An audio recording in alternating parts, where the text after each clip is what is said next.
Yeah, so I think I gave Jared all the good bits. Cheers. So yeah, hi, I'm Laura Bailey. I am at Law by Rye on Twitter, so first three letters of Laura, Bailey, and writing, just to make, believe it or not, that's slightly easier than my previous Twitter handle, which was like a 15-letter typo of productivity. Yes, productivity something. Anyway, so yeah, thank you for coming back after lunch. Hopefully you were all refreshed, awake, not yet in need of a nap, and yeah. Particularly thank you for coming back after lunch on a Friday to hear me rant about, you know, being a tech writer for 9.5 years, project management, content strategy, bits and pieces, mentoring, coaching, all that good stuff. So, this talk. Backseat content strategy started for me a little bit over a year ago when I was preparing to go to India and meet the people that I'd been working with for 2 years for the first time face to face. It wasn't just a docs catch up. That was a big part of it for us. But for that team, it was a meetup that involved most of the people who make the product that I'm working on. Including product management, quality assurance, software engineering, customer support, and docs. So for lots of people, even though we were preparing for the next major version of our product at the time, this was just kind of their annual get-together to talk about where they were going, particularly with an upstream community driving most of the stuff that we do with our products at Red Hat. This was kind of just a level set. Where are we? What are we going to do in the next year? What challenges are we anticipating? For the docs team, it was a little bit different. It was a pretty big deal because instead of just taking notes on where the rest of the team was and what we might need to do as a result, we were there to propose something. And as Jared's kind of summarized, that was a pretty big and complicated order. So for a number of years, the docs department at Red Hat has been trying to move towards more modular documentation. The idea being that smaller chunks of content that have a more specific scope will make it easier for our customers to find what they're after and actually do what they're trying to do.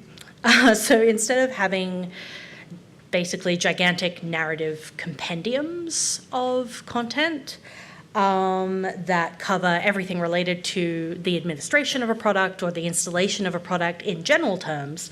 What we've really been trying to do is aim more towards smaller specific docs that actually serve particular people really well instead of like serving everyone but no one in particular. So we're also hoping that those small specific content chunks kind of help, can be more easily reused across those different contexts and those different users so that we can assemble things that are specific to them.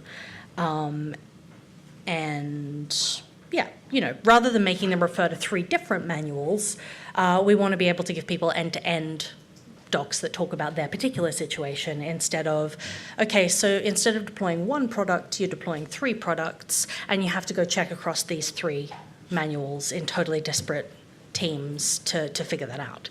Because, you know, that'd be nice. All of that involves a lot of change. It involved moving away from a feature-focused approach, which, you know, put most of our attention on our software development team, our engineering team, and what they were doing, and it moves much towards a user-focused approach, which draws a lot more on the product manager or the product owner and what our customers are actually doing out there in the wild. Direct interactions with customers and customer proxies like support, consulting.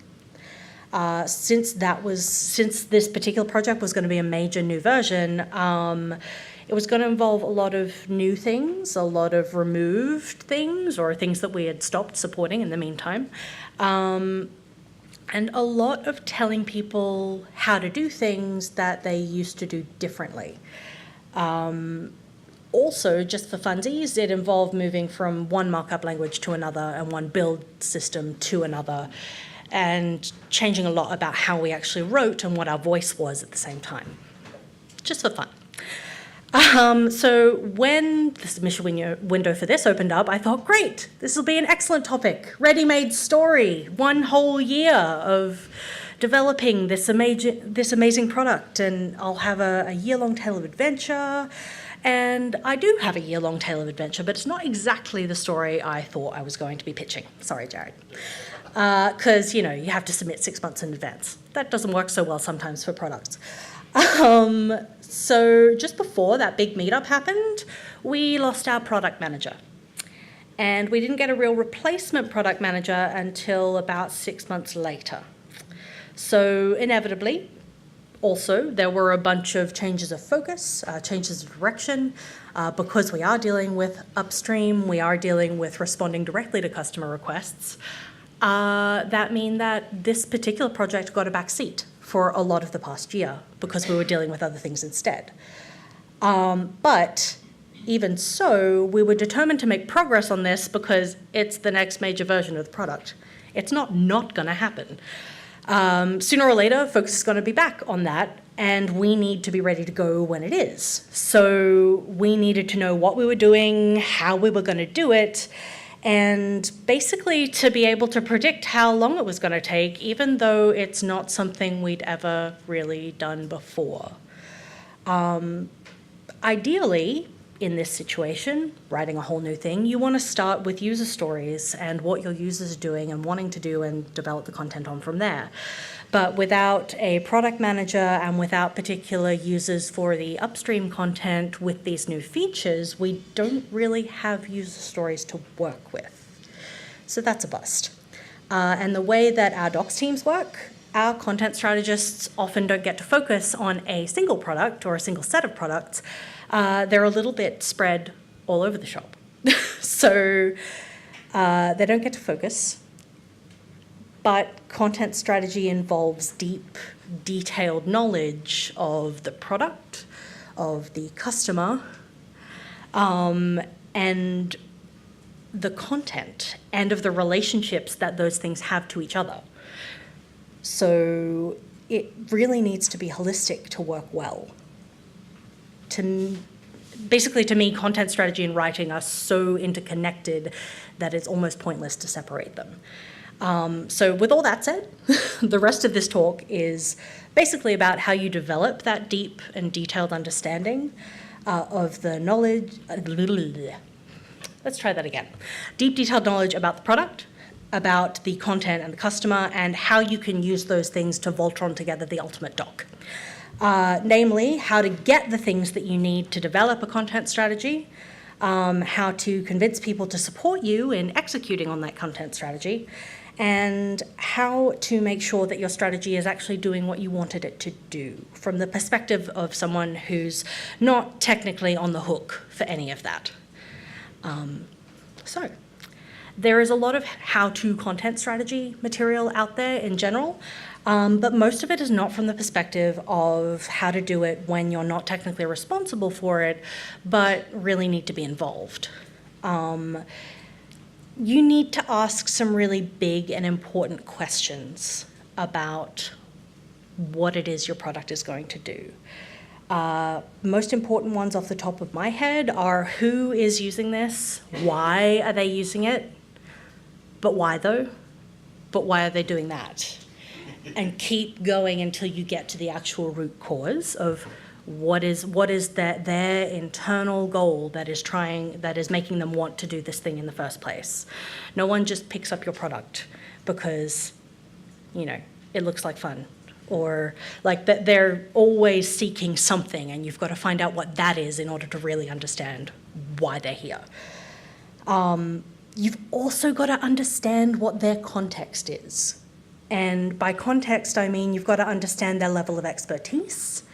You've got to understand what their background is and where they're coming from. You need to understand where in their workflow they are. Whether they are just beginning to deploy something, whether they've been doing this for 20 years. You've got to understand whether they are in a rush, whether they're experiencing some significant urgency about getting something back online. And you've got to account for the fact that they might be really frustrated and pissed off when they come and look at the content that you're looking for, and you need to reduce that fear and uncertainty and doubt and anger as much as possible, right? So yeah, what their context is super important to how you write. And unfortunately, no one's really going to hand you the answers to those questions. You can ask a lot of different people though, and you will get little pieces of an answer that you can synthesize together. So customers themselves are obviously your best bet for finding out what a customer wants and needs and what their situation is. The people that your customers talk to are also really good. So marketing, consulting, support. I know that we've had some warnings not to totally trust marketing. Not to totally trust marketing on that one. But if they say that customers are asking for something, chances are they've had that request. You want to talk to the people who are testing your product internally or externally. You want to talk to people who are doing your QA, but you also want to talk to the people who are out there trialing the beta versions of your product and see what their actual feedback is about their experience. For us, talk to the upstream people and see what they're finding in the community, see what they are feeling about this new API or this new interface and what could be better and what, is great. We don't often get the, yeah, this is great, keep doing that. It's just the nature of the beast. You also want to see what your competitors are doing. Like, don't ask them necessarily unless you have those kinds of dinners. I don't. But look at their materials, see who they're catering to, see what user stories they're trying to tell, and see if those actually apply to the people that you are also talking to. You can also ask data and robots. Support tickets, site metrics, and visit patterns. All of these things are really important to figuring out your user's context and can give you some really invaluable information about what it is you're dealing with. I will not often recommend that you use Twitter or Reddit, but the internet is also a really great resource. And when I say that, I mean actually going out there and asking, hey, do you use this thing? What do you think about it? What do you think about the new buttons on? What do you think about the fact that the iPhone doesn't have a home button anymore? Watch that come in, because it'll happen. People will tell you. You might not like it, but they'll tell you. You also want to review your existing material, which I say with a grain of salt, because you don't want to just reproduce what you've already done, but auditing the content that you already have with an eye to purpose can help you reverse engineer user stories when you don't have access to them. And it can help you spot gaps if you're looking at the purpose of a piece and you think, well, hang on, there's a step in the dark there.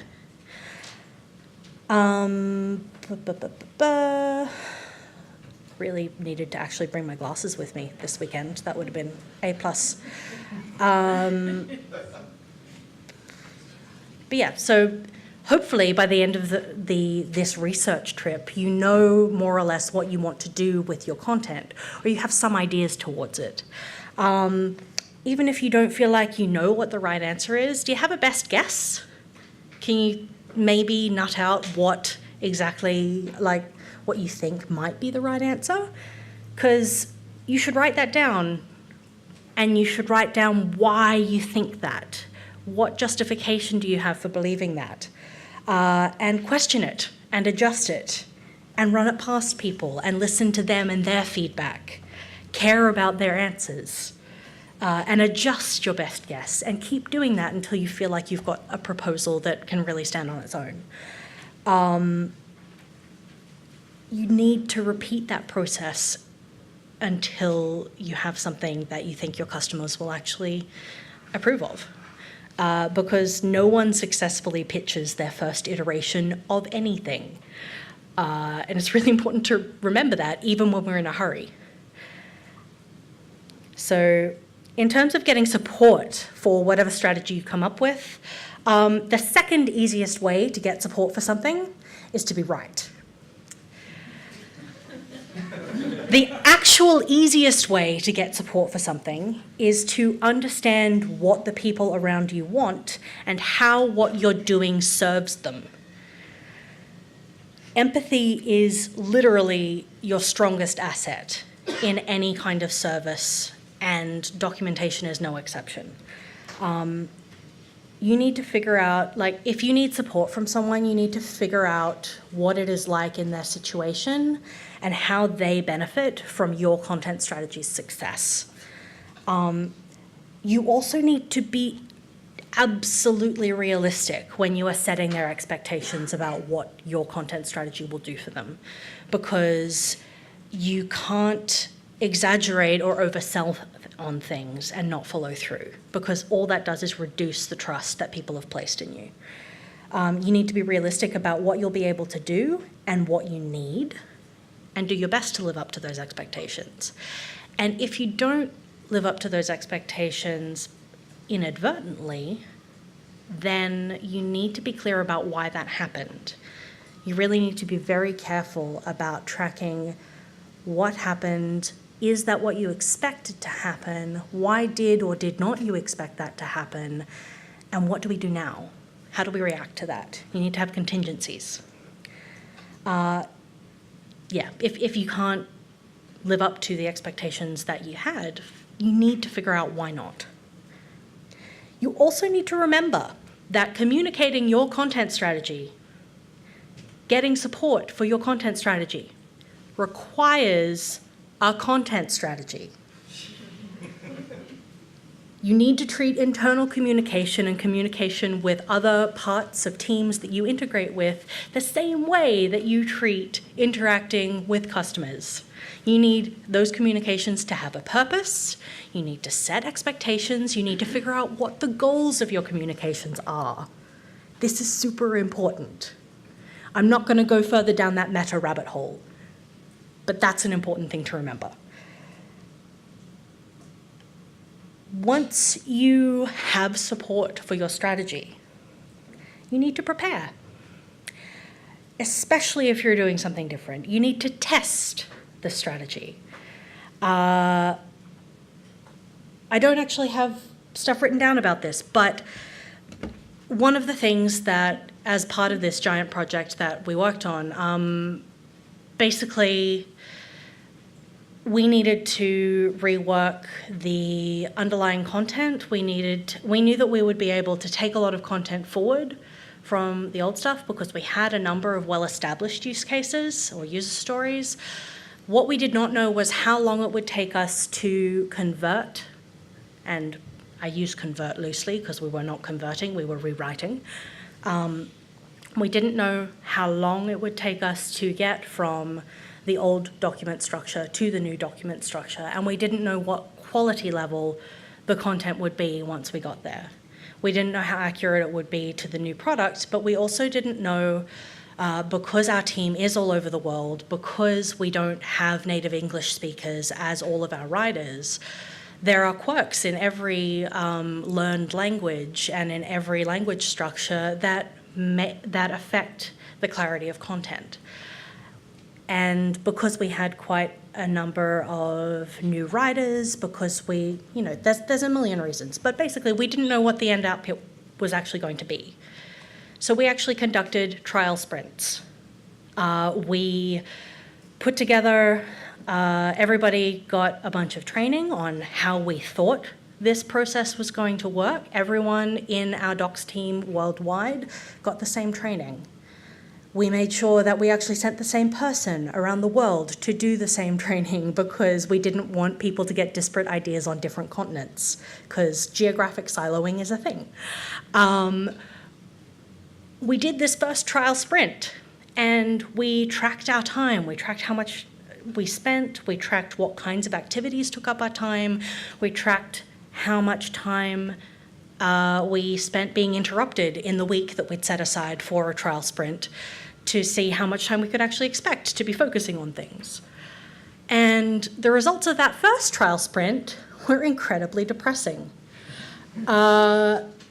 Of the 5 people on the team, I was the only person who wrote anything and committed anything in that week because people felt so unsure and so lost about how to go forward. So we knew that our original training method had failed completely in what it was trying to do. What we did for our second trial sprint was to put together not better training, but we redid that training with a focus on very specific examples. Examples of the content that we would actually be using and recording the writing process from the original content to the new modular content. Actually showing people how this worked and narrating how decisions were made. That may seem like overkill, but it was really necessary to show people that, yeah, everyone of every experience is making these same calls and has the same uncertainty that you do. They're just making an assumption and stating an assumption and moving ahead with that assumption until they can go and talk to someone and see whether it's correct. So that second trial sprint, by the way, basically everyone achieved exactly what we had initially expected them to achieve. So massive success in that second thing. But testing that process and coming up with a way to make sure that we could all get on with what we wanted to do was really important to do even before this project is, ready to go and back and replanned and we have to write it. Because what if we discovered that in our first writing phase after we'd already scheduled everything? Unmitigated disaster. So it's really important to test that you actually have a working process and that your assumptions are correct. Testing is the most important part of doing anything, honestly. Verifying is the most important part of doing anything. And to do that, you need to understand how things are working before you make the change. You need to understand the initial state of the product and how you are doing things, how productive you are being, measure how much you're getting done or how many cases you are serving beforehand before you measure how you're doing after a change. Because if you don't have thing A to compare against, how are you going to actually qualify what thing B is? You can't tell whether something is good or bad if you don't have anything to compare it to. It's nonsense. So yeah, also try and measure the same way as much as possible. If you can, follow the general scientific method thing of keep as many things as possible the same. Try and control the variables that you have access to. And think about user context when you do this, because if you're going to run a piece of content past a person to get their feedback on it in its original state, you probably can't use that same person the second time because they'll have more knowledge the second time. You need to actually pick another brand new person. And my iPhone has helpfully deleted the rest of the note file, but this is great. Unmitigated disasters, everyone. Very well scripted. Yes, I scripted all this just for your benefit. But yeah, basically, make sure that you verify things. It's really important. Otherwise, you cannot qualify whether or not you have been a success. That's pretty much it, honestly, thankfully, because otherwise this really would have been an unmitigated disaster. Thank you, everyone. This has been great.